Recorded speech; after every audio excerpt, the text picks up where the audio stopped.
non-wizard content has been approved by Wizards of the Coast. Some of my D&D content is now officially on D&D Beyond. And I don't mean I just posted some stuff in the Homebrew section. I mean my work is on the website in an official capacity, and WotC approved it for sale on their marketplace. This book, Dr. Drolin's Dictionary of Dinosaurs, is made by Palaeo Games. I made some videos for Palaeo Games, they liked them, they asked me to tweak the subclasses of this book for its release on D&D Beyond. So, me and Palaeo Games made some tweaks and buffs, WotC approved these subclasses, now they are up on D&D Beyond for anyone to buy. And WotC put that book on their 2026 roadmap for things to be excited about. Dungeons & Dragons material made in part by Bone Wizard is being promoted by Wizards of the Coast. I'm not sure what that means, but it means something. Also, let's make one thing clear. I've ragged on WotC in the past, but supporting third-party publishers is a good move on their part, so WotC doesn't get a swirly this time. So what was in this book that was so good, WotC put it into their marketing? Let me give you a little sneak peek. Let's talk about the Circle of Cycles Druid, a druid all about buffing your friends by evolving them and having visions of the future. I can see the future! At level 3, you get your circle spells. The spells are mostly for data collection, you know, universal translator, spying on your neighbor, asking directions from God, bog standard stuff. But notably, they get one spell that you may not recognize. The 2nd level spell, Evolution/De-Evolution. Basically, it lets you temporarily rewrite the DNA of a creature so it gets rewound or put into fast forward. Your target takes on the aspects of their ancestors or their descendants, so you could return a human to monkey or bring man to the next glorious step in evolution. Yay! The next step in human evolution is Big Frog. Huh.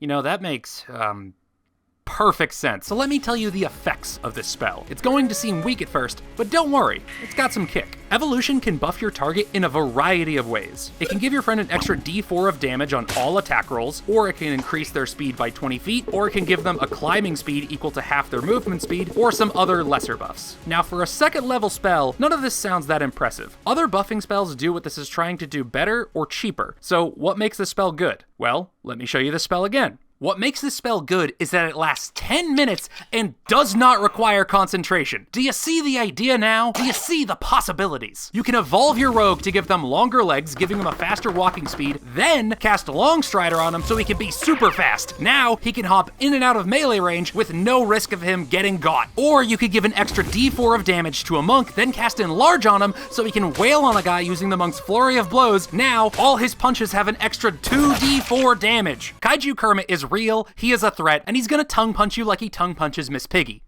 Oink. Yeah, these are the types of jokes you can only get from a WotC-approved creator. Or splurge a bunch of spell slots and give that extra d4 damage to all of your martial friends. Become an all-grung party, all the power and might of a frog, with none of the downsides. But if you do want downsides, that's where the other half of the spell comes in. All those buffs I mentioned earlier, you can apply the opposite of those as debuffs. One notable debuff is you can change the damage type of a creature's attack to bludgeoning, piercing, and slashing. So say your barbarian is in a rage and you're going up against a hellhound. The barbarian is resistant to the piercing damage of the hound's bite, but not the fire damage. To rectify that, you can run up to that dog, boop his snoot, and devolve his head, so all his damage is now piercing, meaning the barbarian can resist all of the damage now. And thankfully, the predecessors of hellhounds were pretty harmless. No, keep devolving, go further back. Oh, okay. Okay, that's much more manageable. Now keep in mind, this spell is much better for buffing your friends than it is for debuffing enemies. It is a touch spell, so if you debuff a creature, be prepared for your hand to become fish food. If you want to supercharge your friends, the higher level of spell slot you use to cast this spell, the more effects you can put onto them. And remember, the spell lasts 10 minutes. If you are in a dungeon, this can last you for a few fights. You can do a lot of tongue punching in 10 minutes, but that's just one spell on their spell list. What about their features? Well, at level 3, they get Glimpse Future. I can see the future! It gives you advantage on dexterity saving throws, which is always nice, but you can also use your reaction to give a friend advantage on their dex save. So basically you have a That's So Raven moment and warn your friends of danger before it happens. Now those 3rd degree burns from a dragon's fire are only 2nd degree burns. The best part is there is no limit to how often you can do this. As long as you have a reaction available, you can use this feature. Really helpful for a tanky low dex paladin, or for the wizard who rolled a nat 1 to say, avoid a laser rifle. Well, maybe not a laser rifle, you probably won't see that in a fantasy-themed campaign. Unless there was a way to bring a laser rifle in as a player. But this is a druid. You won't see them walking around with a blaster. That's just silly. Unless. And lastly, for 3rd level, you get Adaptive Wild Shape. This feature allows you to morph your wild shapes into animals of the past and future. Normally, you would use this to better help your scouting. It gives you a few different options to upgrade your wild shape. It's mostly a ribbon feature, but it does let you turn into animals from the distant past, or even animals from the future. A lot of frogs in the future. That's out of the ordinary. Wait, does that frog have a gun? Level 6. At this level, you get Improved Evolution/De-Evolution. It gives you 1 free use of Evolution/De-Evolution per a long rest, which is nice. The bigger thing for this feature, though, is when you cast this spell, it no longer has a range of touch. You can now cast it from up to 30 feet away, and you can cast it as a bonus action. Additionally, when you devolve a creature, it also deals 1d8 plus your Wisdom modifier in damage, half damage on a successful save. So remember earlier when I said your hand might become fish food? Well, now you can cast this spell from a safe distance away. You could cast De-Evolution on a creature to reduce their movement speed by 20 feet, use your action to cast a cantrip like Starry Wisp to deal some damage, then run farther away so they can't reach you or your party. Bonus points if you or a friend has the Ray of Frost cantrip. That would slow them down even more. You can just pelt this guy with arrows and cantrips until their body is full of arrowheads and ice and whatever Starry Wisp does. What does Starry Wisp actually look like again? You shoot a mote of light at a creature and it deals radiant damage. Wait, that's just what a laser is. Druids have lasers now. Not even a ray of fire, just a laser. Oh, I see what happened now. Cycles Druid saw into the future, saw the frogs with guns, and saw how to make future laser guns. Which sounds really silly, but with this next feature, that's not entirely off the table. Their 2nd level 6 feature is called Deep Hibernation. You put yourself into a state of hibernation lasting at least 24 hours. While in this state, you can look into the past and into the future. Looking into the past can show you how the geography might have changed, how cities rose and fell, the wildlife of the past, or maybe even how the big bad evil guy rose to power. If you look into the future, you see the same, but of events yet to pass. However, your visions are the shadows of what may be, not the shadows of what will be, often showing you what would happen if the party did not intervene in events. Just because you had a vision of the big bad evil guy conquering the earth does not make that future a certainty. This is a great tool for the DM to play around with if they want to share some lore, give information on a player's backstory, or even hint at the schemes of the villain. And if you look into the future far enough, it's possible to maybe see a future where laser weapons exist, and then obtain the knowledge of how to make them, and then make a bunch of laser rifles for you and your party. Yes, this feature does say that this knowledge must be common knowledge for people of the time, but what is common knowledge really? I think you could consider the internet common knowledge. It's a massive publicly available library of knowledge. I am positive I could find how a bullet is made on YouTube right now. So, you know, what is a laser except a bullet of the future? So, you know, it's really not that different. If there is a future that has plasma cutters and Spartan lasers, that future probably also has the internet. So, I'm just saying, it's possible for this druid, this symbol of nature, to also be carrying a BFG. Palaeo Games definitely supports this idea. WotC approved. Level 10. Level 10 gives us Improved Glimpse Future. I can see the future! You know Rogue's evasion feature? It's like that. If you pass a dex save that could damage you, you take no damage. And if you fail that dex save, you take only half damage. What sets this apart from Rogue's evasion, though, is you can give that evasion to your friends as a reaction. And this stacks with your Glimpse Future feature as well. So your friends can get advantage and evasion on dexterity saving throws, all for just one reaction. So you and your friends can dodge fireballs all day long. Or you can dodge it in a more druidy way.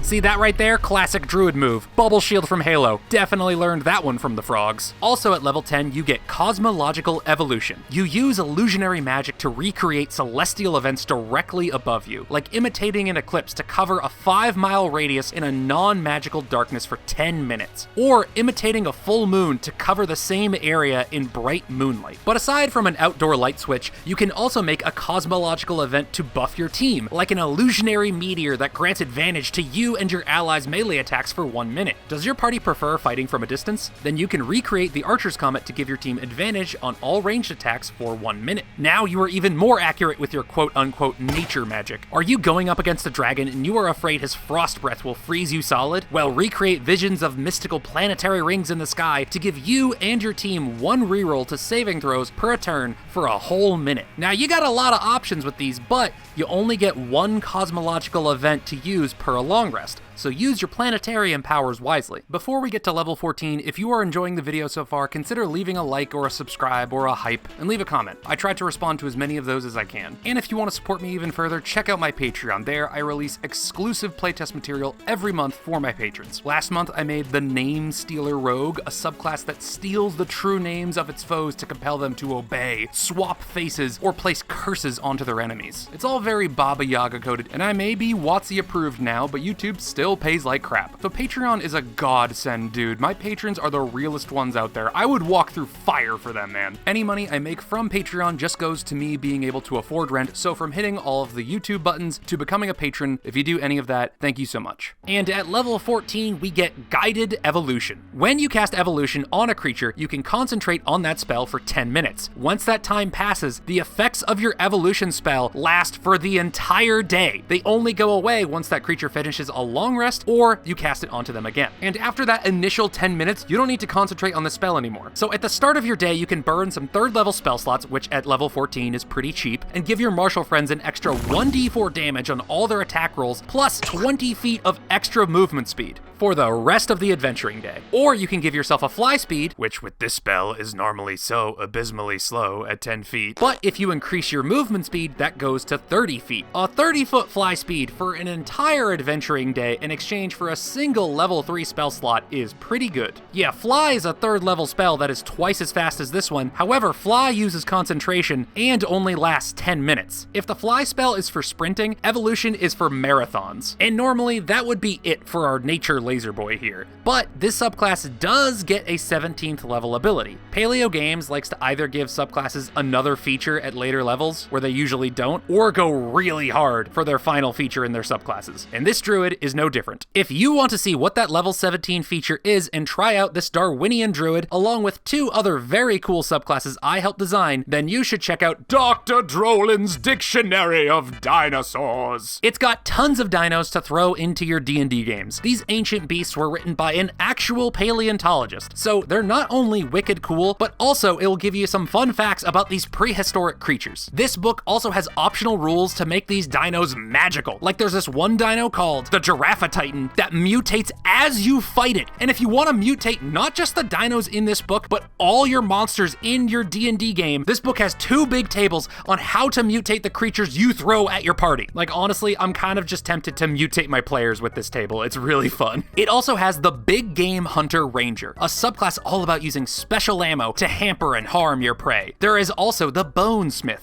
a very Monster Hunter themed subclass. So if you want a book packed full of dino themed spectacle, check out Dr. Drolin's Dictionary of Dinosaurs on D&D Beyond today. Shoutouts to the patrons: Beefmaster, Nolan46, Penko6, Hayden Tisthammer, Manifestering, Seductive Squidward, Black-Blooded Beast, Captain Halcyonics, Nephirath, Trevin Zarmas, Terius, Timberwolf J, The Gaming Rogue, Raiden Rising, Fanakusu1, Christopher Cook, Zackaloo, Xander3, Fusro Dog, Poggers Extreme, James Spear, Seth Nya, Mr. Nobody13, Alex Score, Ed Boy, Pat Hughes, Davester, Iskander711, Anymoose, Dice Monkey, Mullet, Cubico, King Storm, Polymolly01, Ninja, Soul Dice the 53rd, Inkblot, Breckenven, Direwolf, Vulcan, Fellfire Links, T-Money, Tyler Toons, Samurai Dan, Simon Bankston, and Aiden Samora. Thank you guys all so much. You are all the best.